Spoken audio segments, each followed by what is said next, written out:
All these layoffs, what is happening? Seems like everybody's going out of business lately. Um, Everybody's being laid off here. Microsoft lays Yeah. off 1,900 Activision, Blizzard, and Xbox employees. Uh, Blizzard president Mike Ybarra has also decided to leave, and Blizzard's survival game has been canceled. And then you also have this as well. Some other studios also going out of business here. Microsoft closes Redfall developer Arcane Austin, Hi-Fi Rush developer Tango Gameworks, and more in devastating cuts at Bethesda. There, what do you think are the reasons behind a lot of these cuts? Well, and I definitely want to also say too that it's definitely not just Xbox. I want to say the number I saw last was 10,000 layoffs total across the entire games industry just so far this year. Maybe even more than that. That number might have been from a couple months ago even.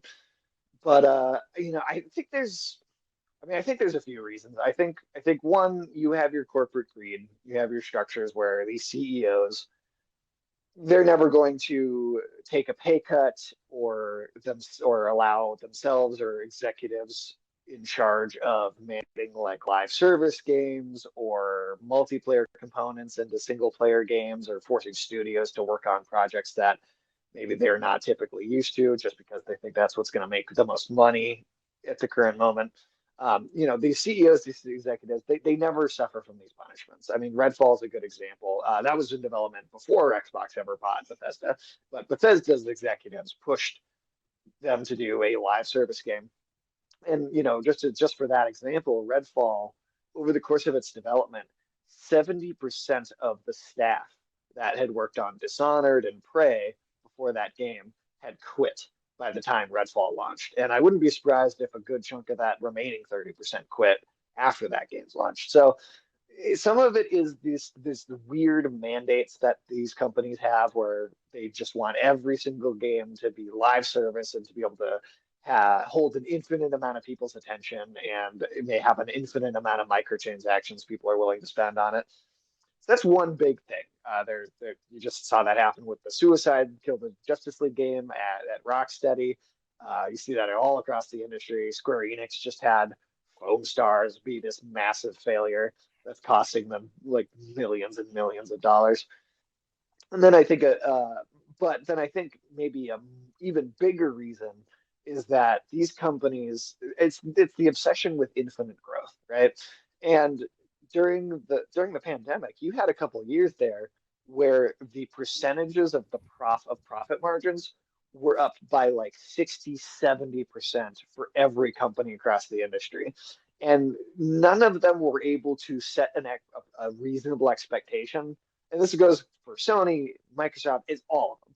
None of them were able to set a reasonable expectation and say that, hey, this is a specialized couple of years. This is a specialized circumstance where people are at home. They don't have that many options for what they're going to do. So, of course, way more people, way more frequently are going to be spending money and time playing video games. And they thought, well, we got this 60, 70% profit increase this year. We have to make more than that next year, because that's just how they think, right? That's just how these companies are organized. It has to be.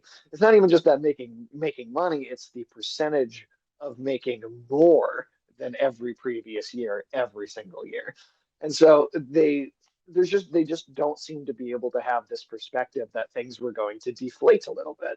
And you may have even had some overhiring during the pandemic, right? You might have had them hire a lot of extra staff to try and shore up the output that was happening during that, again, specialized chunk of time.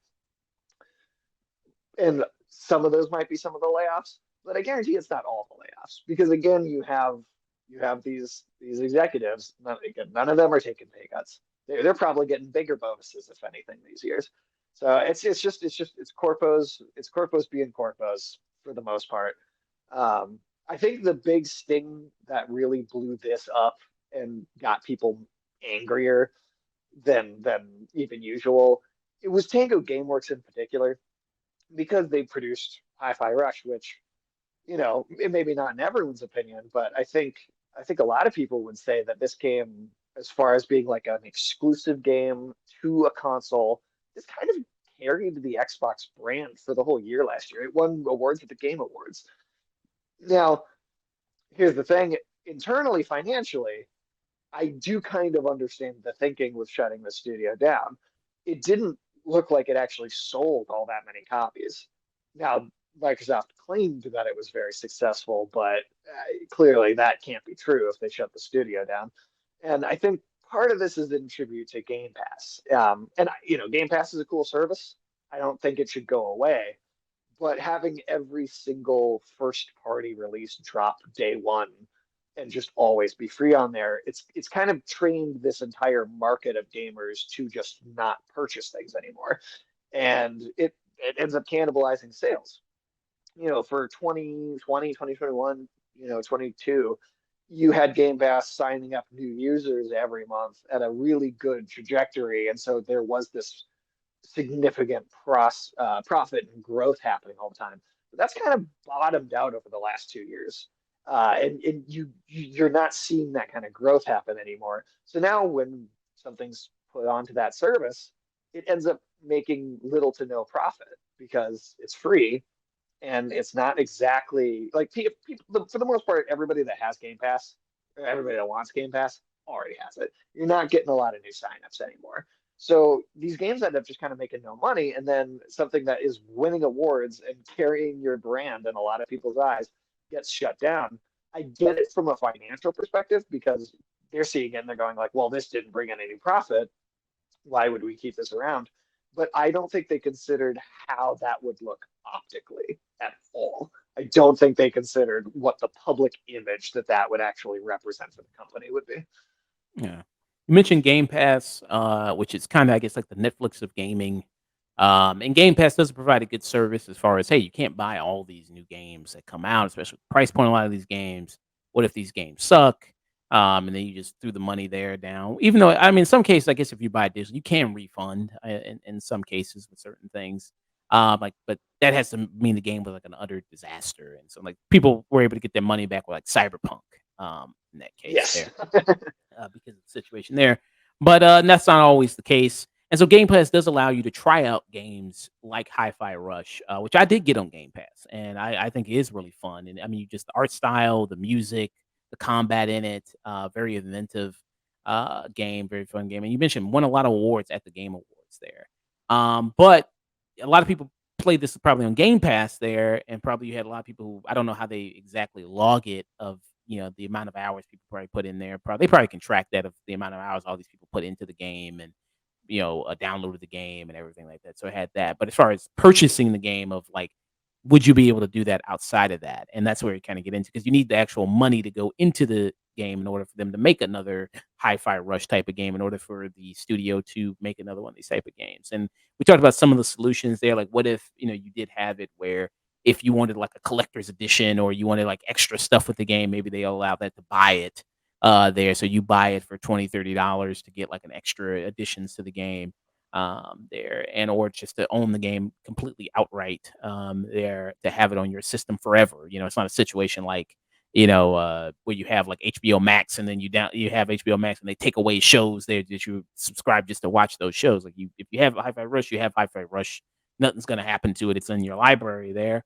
Um, so you kinda do have that kinda going on in the industry, and especially there's a lot of crunch going on, with developers, with people working there for video games. Same thing with animation, people working in Hollywood, same issue, people, writers, CGI, VFX people, a lot of crunch, a lot of time, animation, just working long hours and being exploited for the, thing that they love to do, making video games. These people love to make video games, they wanna make video games, and that's where you're seeing a lot of these kinda just happen, there, people kinda getting burnt out, so much from this, from such the high demand, there, and, these CEOs, these high executives getting raises while all these other pieces of the company kinda getting off, and not only in the video game industry, but you can see that across the board in all these other major industries there that kinda happens.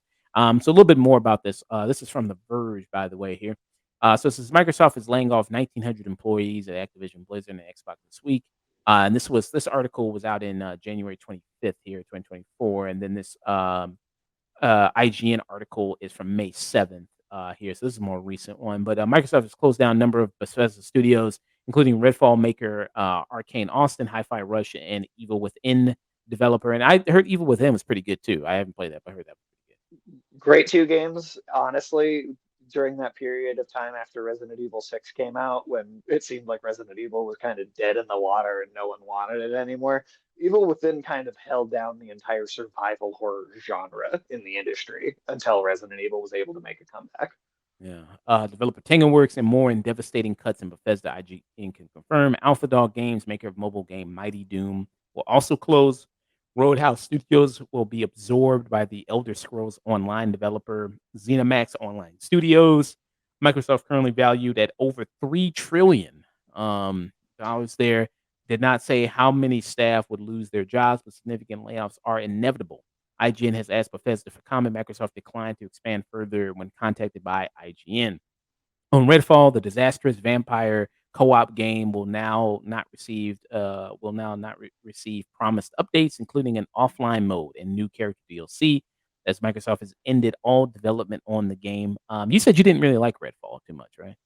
No, I think that game was honestly pretty terrible, and it was a disaster of a launch for the company. I mean, it was one of these kind of things where it was super hyped up. It's like, hey, here's one of our only exclusive titles for the whole year, and then it came out and it was buggy. It was kind of a mess. It just didn't work very well.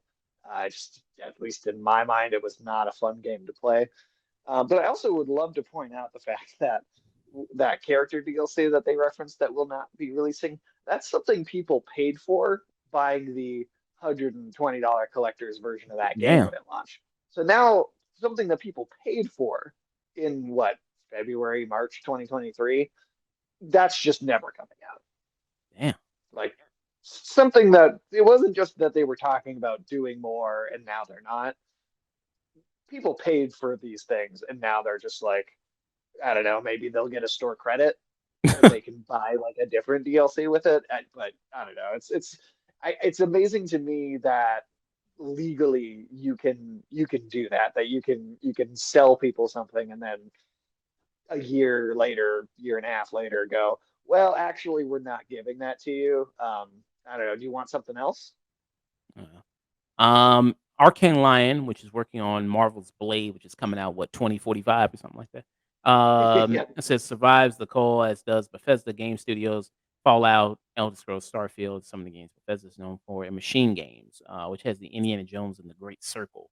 Doom developer ID Software is also unaffected there, and Arcane Lion is like the sister studio to Arcane Austin there.